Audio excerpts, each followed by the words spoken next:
김정은은 누구인가? 김정일 드디어 김정은을 후계자로 지정하다. 2008년까지만 해도 김정일은 후계자를 지정하지 않았다.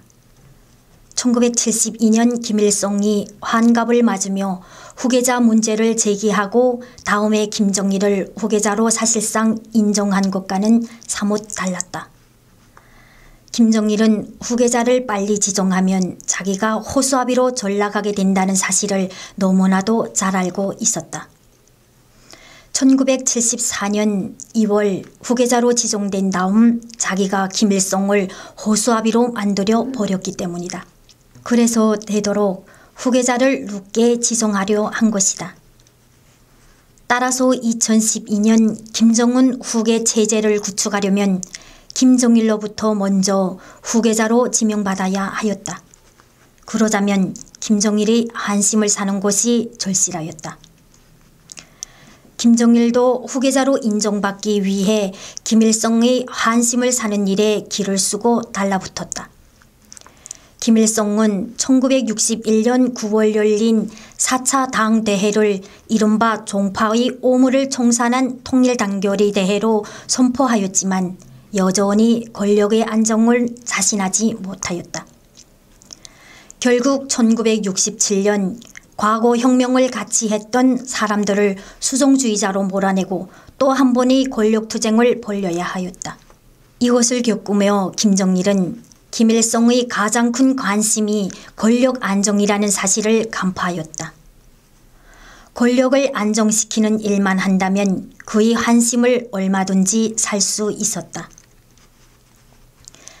권력의 도전 세력이 사라진 조건에서 보다 높은 단계의 권력 안정은 수령 우상하이다. 김정일은 혁명 전통의 순결성 고수와 유일적 영도 체계 확립을 들고 영화혁명, 가구혁명을 일으켰다. 그 과정에 김일성은 실수와 오류를 전혀 범하지 않는 신으로 변해갔다. 자기를 신으로 둔갑시켜주는 김정일을 김일성이 어찌 마다하겠는가. 물론 자기가 낳은 김평일을 후계자로 만들려는 김성녀의 끈질긴 성화도 있었지만 김일성은 자기를 신으로 변신시켜주는 김정일이 싫지 않았다. 그만큼 김일성은 나라의 발전과 인민의 행복보다 권력에 미친 천하의 속물이었었던 것이다. 김정은도 김정일이 제일 고민하는 문제를 풀어 그의 한심을 사서 인정을 받는 것이 절실하였다.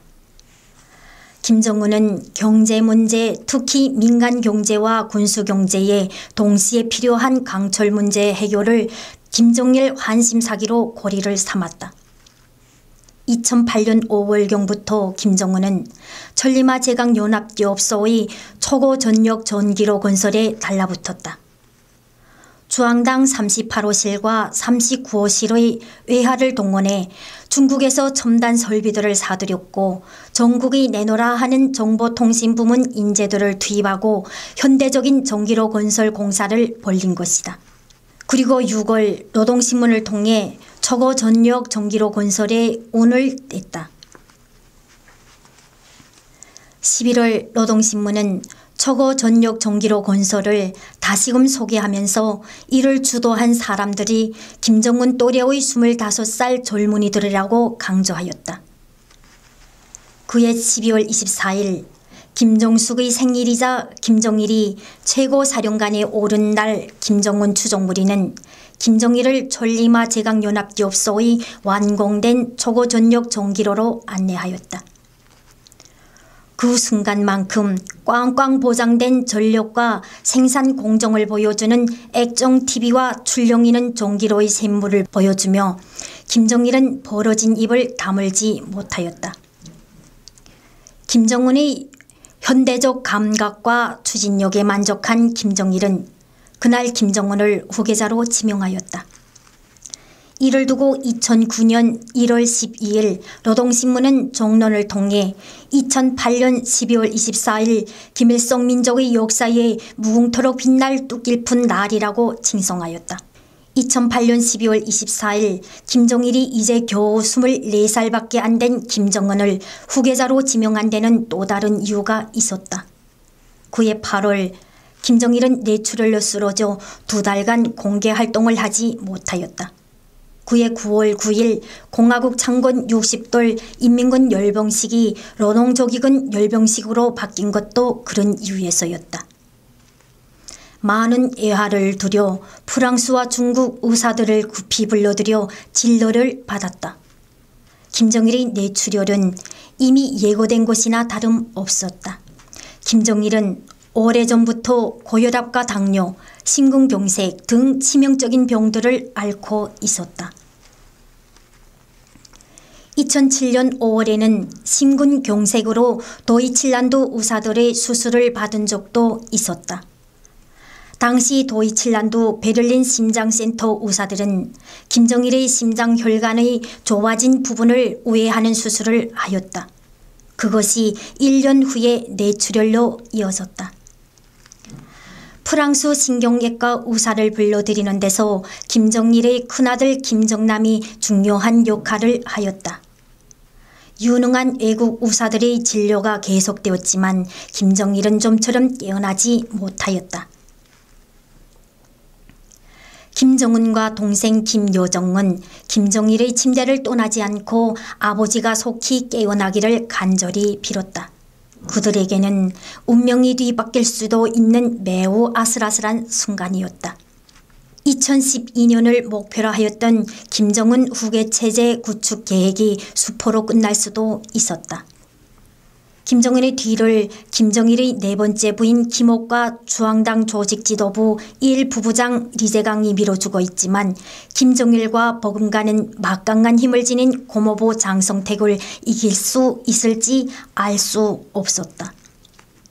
그도 그럴 것이 당시 장성택은 김정일이 깨어나지 못하고 영영 갈 수도 있다는 생각에 훔친 놀라기까지 하였다. 김정일 이후를 대비하여야 한다는 묘한 동물적 감각이 그를 자고 가였다. 김정은 추종무리가 이미 발동을 걸지 않았는가. 이를 묵과하다가는 언제 1970년대 김일성의 동생 김영조 신세로 전락할지 알 수 없었다. 장성택에게는 이미 김정일 이후의 선택이 있었다. 바로 김정일이 맏아들이자 김정은이 배다른 형인 김정남이다. 하지만 아버지와 아들 간에도 나누지 않는 권력을 장성택이 김정남에게 순순히 물려줄지 당시에는 알 수 없었다. 장성택은 프랑스 의사를 불러들이는 데서 큰 역할을 한 김정남을 간부들에게 소개하기 시작하였다. 생사를 판가름하는 권력의 전환기에 간부들은 어느 줄에 서야 할지 피말리는 고민을 하지 않을 수 없었다. 줄을 잘못 섰다가는 1970년대 부주석 김동규와 중앙당 대남비서 유장식 등의 운명을 피하기 어렵기 때문이었다. 장성택이 의기양양해서 나타나자 간부들은 선뜻 서야 할 줄이 아닌가 생각하였다. 장성택이 어떤 사람인가? 1970년대부터 김정일과 함께 이 땅의 최고 권력을 주물러 온 사실상의 2인자가 아닌가? 그의 눈밖에 나는 날이면 새로운 세상에서 가문의 몰락은 불을 보듯 뻔하였다. 결국 하나둘 간부들이 장성택이 소개하는 김정남에게 줄을 서갔다. 김정은의 뒤를 봐주고 있던 김옥은 속이 뒤집힐 것만 같았으나 김정일 없는 김옥은 종이 호랑이에 불과하였다. 이재강도 본부당 청사에 들어박혀 장성택의 상황 주도를 그저 지켜봐야만 하였다. 그러나 도무지 알 수 없는 것이 사람의 운명이라지 않는가. 뇌졸중으로 쓰러진 지 한 달이 넘은 2008년 9월 말 김정일은 서서히 몸을 움직이기 시작하였다. 10월 초에는 김일성 종합대학과 평양철도 종합대학 사이 축구 경기를 관람하기도 하였다. 진짜 놀란 것은 장성택이었다. 김정일이 쓰러진 이후 자기가 했던 불선한 행동들을 알게 되면 황천길을 피할 수가 없었다. 김옥과 이재강이 단단히 벼르고 있는 것만 같았다. 아마 김경희만 없었어도 그는 이미 저 세상으로 갔을지 모른다. 더러 겁이 난 장성택은 김옥과 이재강의 눈치를 슬슬 살피며 조심스럽게 김정일에게 김정은을 후계자로 천거하였다. 김정일도 내심 김정은을 후계자로 생각하고 있었으나 장성택까지 동의하니 결심이 굳어져 갔다. 이런 마음으로 그해 12월 24일 천리마 제강연합기업소에서 김정은의 주도로 건설했다는 초고 전력 전기로를 보고 김정은을 후계자로 확정지었던 것이다. 결국 2012년 4월 태양절 백돌세 즈음에 김정일로부터 후계자로 지명받으려던 김정은의 계획은 김정일의 중병에 의해 무려 3년이나 앞당겨지고 말았다. 2009년 1월 8일 김정은의 25번째 생일날 중앙당 조직지도부 제1부부장 이재강은 과장급 이상 중앙당 간부들 앞에서 김정은을 후계자로 정했다는 김정일의 특별 지시를 전달하였다. 하지만 그의 놀라는 간부들은 거의 없었다. 그저 올 것이 왔다는 반응이었다. 아래 기관들에 내려가면 중앙당 간부라고 큰소리치지만 다음 시대의 운명을 결정하는 후계자 지정에 한마디도 못하는 자신들의 처지가 그저 가엾을 뿐이었다. 지금까지 김정일 드디어 김정은을 후계자로 지정하다 낭독의 예린이었습니다.